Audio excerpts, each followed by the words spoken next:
Hi, I'm Clara Rose, and this is Influence Matters, the show where each week I share tips, tricks, tools, hacks, resources, whatever you want to call them, and occasionally even an interview with a guest, all to help savvy influence builders just like you to strategically and intentionally establish, cultivate, or grow their influence. Because we know that is how we organically generate leads for a business, ministry, cause, or brand. And that is why we're here today. So welcome to this episode. Before we start, of course, I have some thank yous. So special thank you to our show sponsor, Rosedale Publishing. If you're looking to have your first book or your next book published, you can reach out to Rosedale Publishing and they can help you with that. They specialize in books for professionals and entrepreneurs. So if that's you, those are your people. Okay, and then of course I have to say a special thank you to the fine folks over at Tampa Bay Multimedia and WeBeam TV, where we are today, for they truly make this show possible. So thank you. I don't have an interview today, so what that means is I do have directly from my audience a question from someone just like you. So what is the question of the week? Let's start there. So the question of the week is this. I am less than a year into my new business, and I don't even have a good logo yet. Since this is my first experience as an entrepreneur, I'm sure I've made a million mistakes already. What advice can you give me? Your name twin, Claire. So Claire, I love your name. As a matter of fact, most of my life I have been called Claire. People don't realize it's Clara, which is totally fine. I still answer to that, but nice to meet you, Claire. I have gotten questions from you before. Thank you for submitting another one. This is a great question. It can be really overwhelming when you start a new business, and if you don't have some guidance, someone to help you along the path, it's pretty easy to get stuck in the weeds and miss some things or get hung up on things. So kudos to you for actually jumping in there and having a business, right? That means you have a product or you have a service and you are already making money as an entrepreneur. Now, the fact that you don't have a good logo in place, just a little bit problematic for the long haul, but it is not too late. So today we're going to talk just specifically for you and people just like you who they're already in the weeds and they just need a little bit of guidance. So we're going to talk about something specific for you today. All right, let's hop in. First things first, you need to identify your brand. That can sound a little bit overwhelming, but let me just talk you through that. A brand identity is about many things. So it includes who you are, what you offer, and how you offer it. And your mission and culture are also a part of your identity. So first you're going to get clear on who you are as a company, and then you can create the visual representations for the world to see. Of course, I have a savvy tip for you here. Be intentional and strategic about how the world sees your brand. So you're like, thinking, all right, I need to be intentional about how the world is going to see my brand. Spend the time to get clear on what your brand ought to look like before you take on this next project. But I want you to take good notes today or come back and rewatch this because this is important stuff for you. All right, we're going to talk today specifically about creating a brand board. Now, a brand board is merely a one-page document that includes all of the visual elements of your brand. So that's your color and your logo and your graphics, your imagery, fonts, sizes, all of those pieces together are going to go on your brand board. So you can see how clearly important it is to have your identity solid before you move on to this task. And my savvy tip on this one is Canva Pro helps you keep all of your brand elements right at hand. We'll talk just a little bit more about that in a few minutes when we get to some of the pieces. So as you work on your brand board, we're going to chunk it into 3 pieces. Now, they're not necessarily the order that you're going to make the decisions, but they're just the order that I pieced them together to help you have a better understanding of what I'm talking about. So we're going to start with the first one, and that is your colors, which kind of need to come pretty quickly in your project, and your logo. Now, your brand colors and your logo variations, they're what helps keep your marketing materials consistent and congruent. So these aspects are used everywhere in your business. Everywhere that there's anything about you, you're going to find your colors and your logo variations.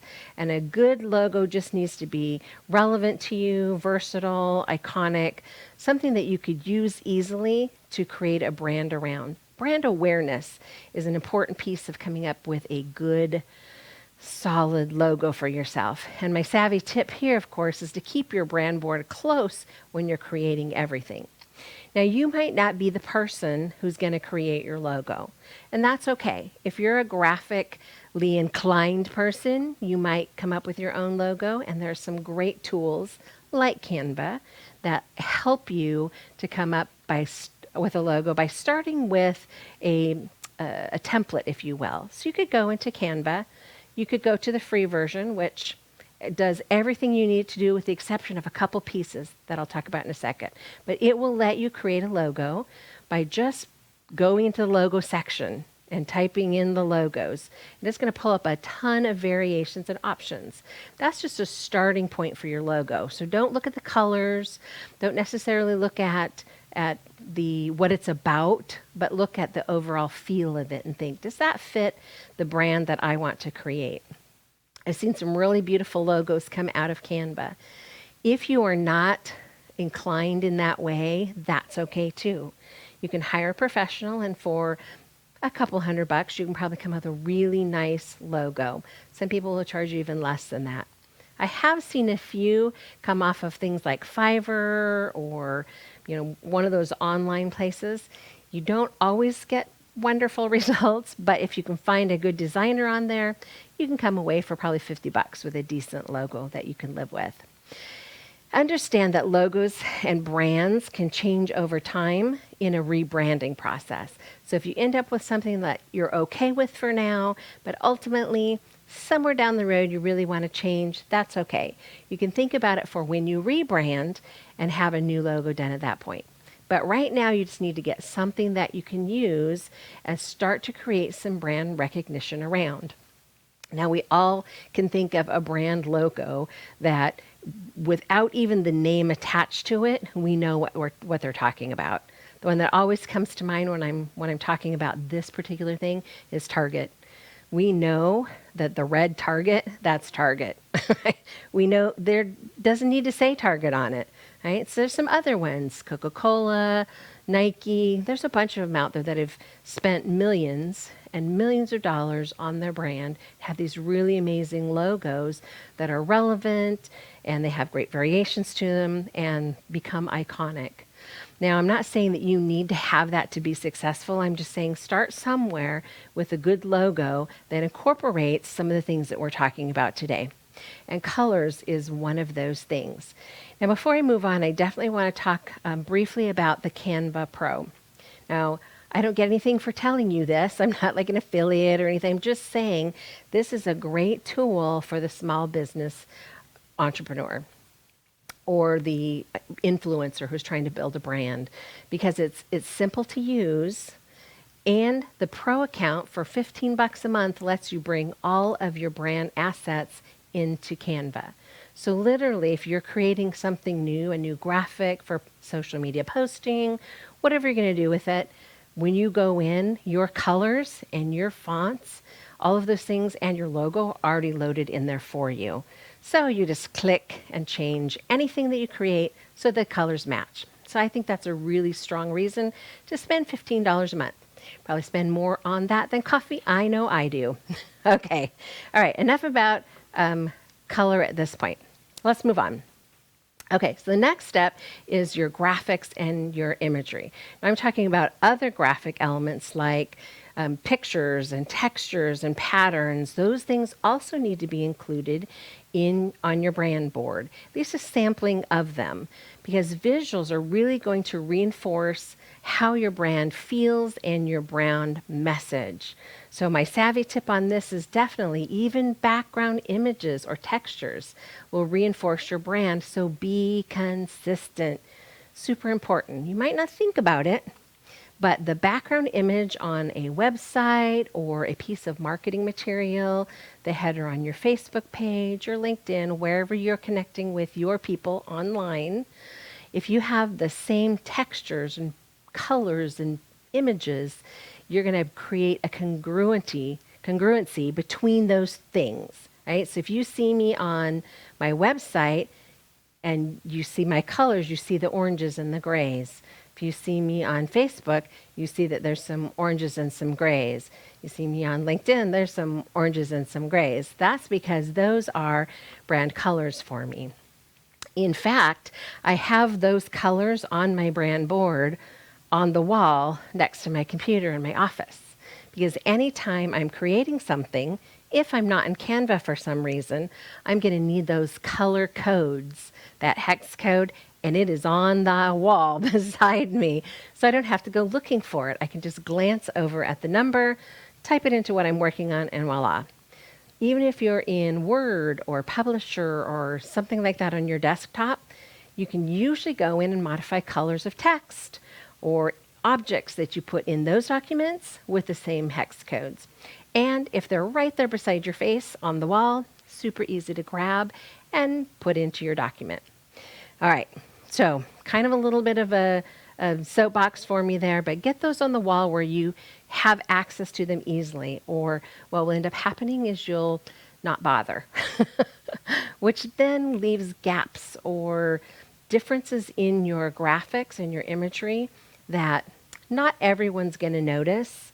They might feel it, which sounds a little woo-wooey, but they might feel like, it just doesn't feel quite right. But somebody who knows a little bit about color and a little bit about graphics is going to know exactly what the problem is. Like, wow, that doesn't fit their brand at all. So just something to keep in mind when you're working on your brand board and the branding for your company. All right, let's move on. Let's talk about fonts and sizes. Now, the typography or your fonts are really important to a congruent brand feel. So don't use fonts that are off-brand, especially not on a regular basis. You want to use fonts, sizes, and spacing in a really consistent manner. And of course, my savvy tip on this is avoid using more than 3 or 4 different brand fonts. Now, if you're a foo-foo-y person, which I don't have a ton of foo-foo to me, but sometimes I'll see a font that just is cool and stumble upon it somewhere and go, ooh, I really love this font. I say, okay, go ahead and occasionally incorporate just a little bit of something fun, but in general, stay away from the confusing font thing. Just avoid it. I see too many people, especially newbies, every single document, anything that they put out has a different font. So it feels chaotic. So think about how when you look at a brand, if it's constantly changing, that's going to leave you feeling unsettled, and people are going to feel unsettled about your brand if you do that. So that's just a little tip for you there. Make sure that you're being consistent with your fonts and your sizes. Now, people might say, "Oh, but Clara, what about making things stand out?" Well, you can easily make a font stand out by making it bold or making it italics, or you can underline it. You can make it larger. You can make it smaller. You might not know this, but when someone reads something, they automatically scan in a Z. They scan like this in a Z. So think about that when you're creating stuff for people to look at. Also, they're drawn to the larger text first.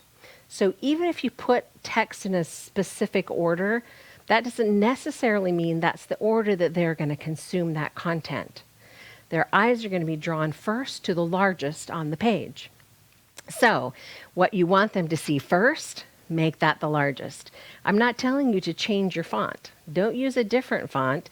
Use your brand font or fonts and just make it larger so that it captures people's attention. And then if you want another smaller text to capture their attention next, maybe make it italics. Maybe make it bold. So play with different ways of changing your font without changing the actual font that it is so that you can capture people's attention. Play with it a little bit. You'll find something that feels good for you. And as other people read your stuff, it will become evident the things that they're missing because the font isn't quite right. So just some food for thought as you work on your brand board. Now, fonts are something that you can, in the beginning, definitely play with and think about them in this way. The fonts for your logo and the font for your tagline in your logo, those are unique to your logo. And we don't use those in the rest of the branding material within our business. So there's 2 fonts.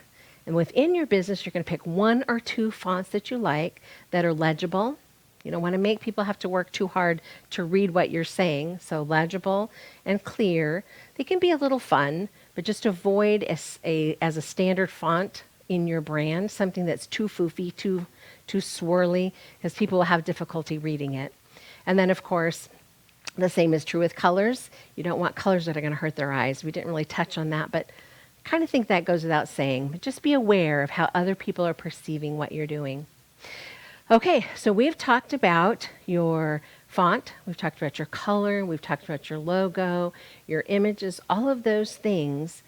Take some time to sit down and figure out what you want your brand to feel like.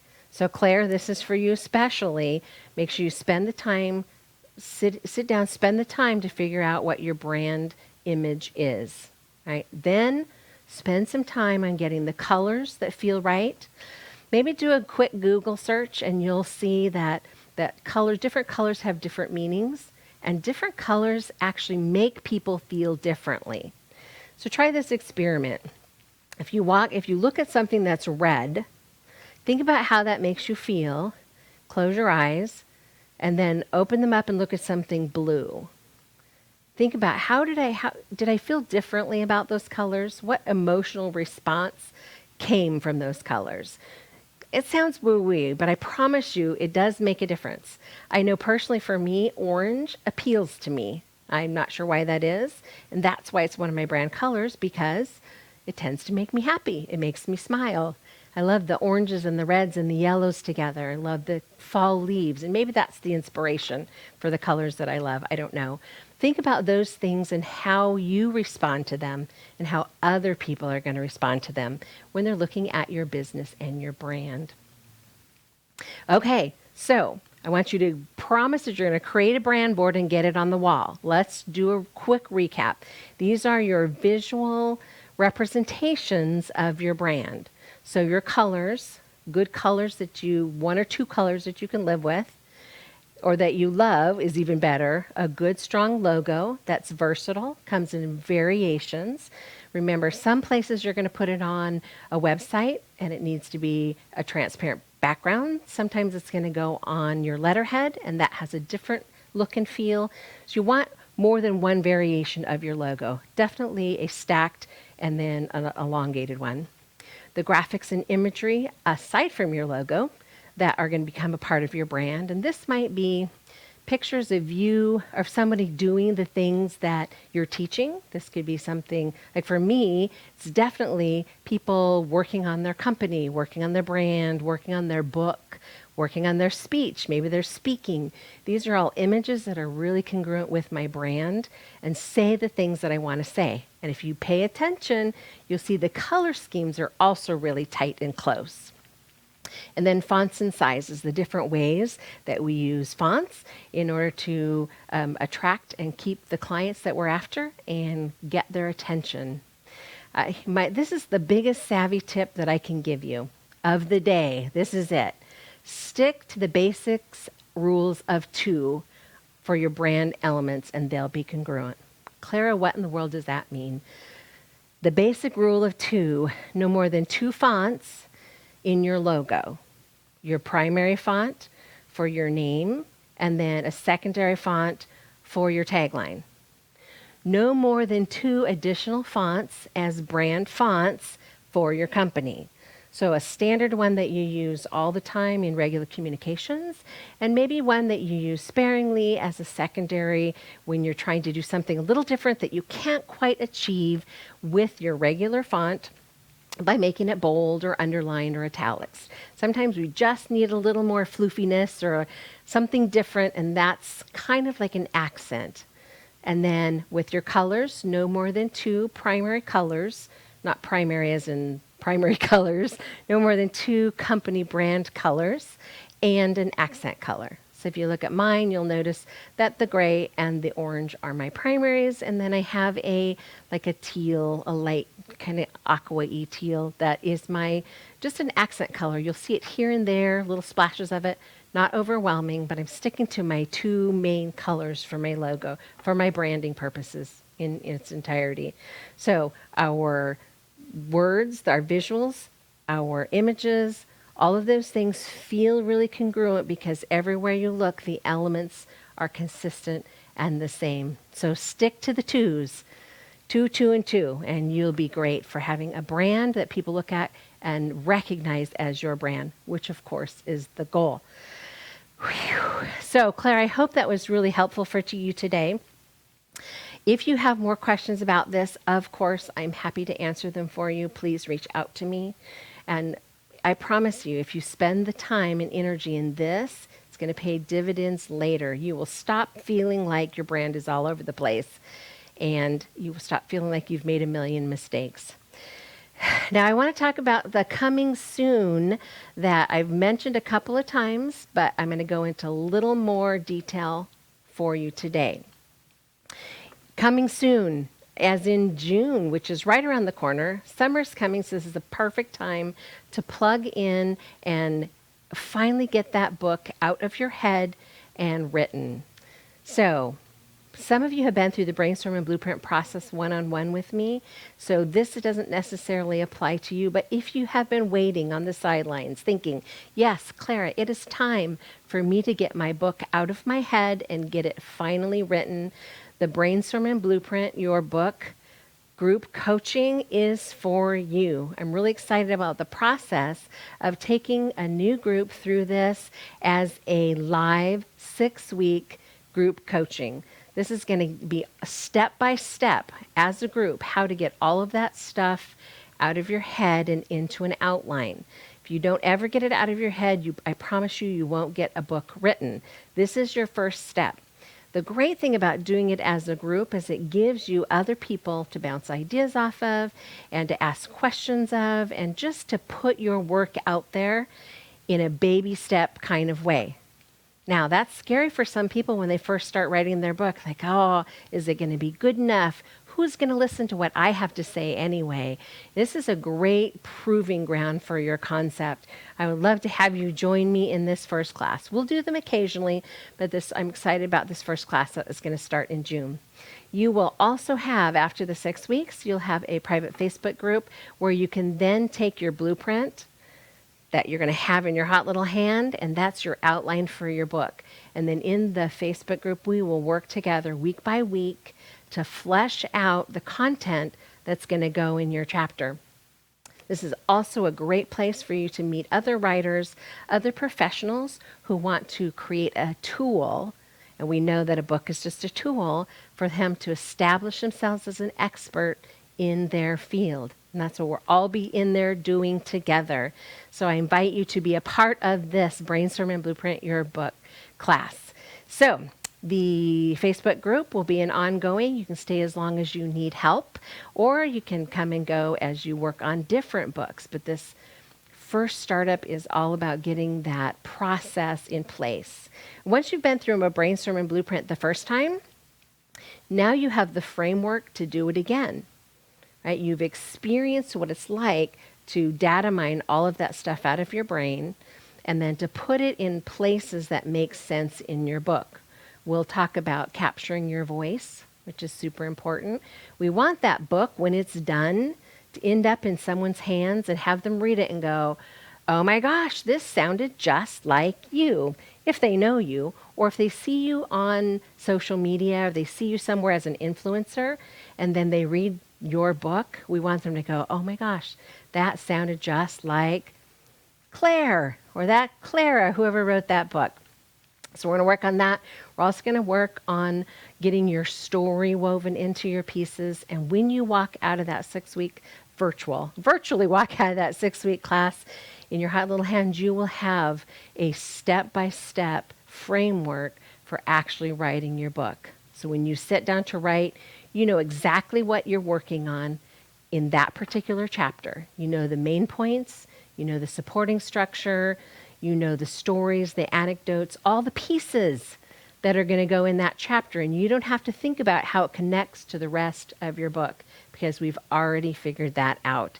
So if you think this sounds like it's for you, definitely hop on over to clararose.com and check it out. You can learn more over there. And then, of course, each week I'm here giving you more tips, tricks, tools, hacks, resources right here on the Influence Matters show. So you can join me each week and we will keep talking about it. And I'll let you know when the cart is open and you can sign on up. Thank you for your time. Thank you for coming each week to hear what I have to say. I encourage you to get out there and follow your dreams and write that book, get it published, write that signature speech and get yourself on stages and take your book with you to sell it, and then find places in your community around you where you can show up, speak up, and make a difference in the world around you. Make those connections that help you to truly establish yourself as an expert in your field. And by the way, you'll be doing a good thing for the world around you anyway. Okay, so once again, thank you for being here. I will see you next week. And it's just me reminding you to write, speak, and lead because influence truly does matter, my friends. I'll see you next week. Same time, same place.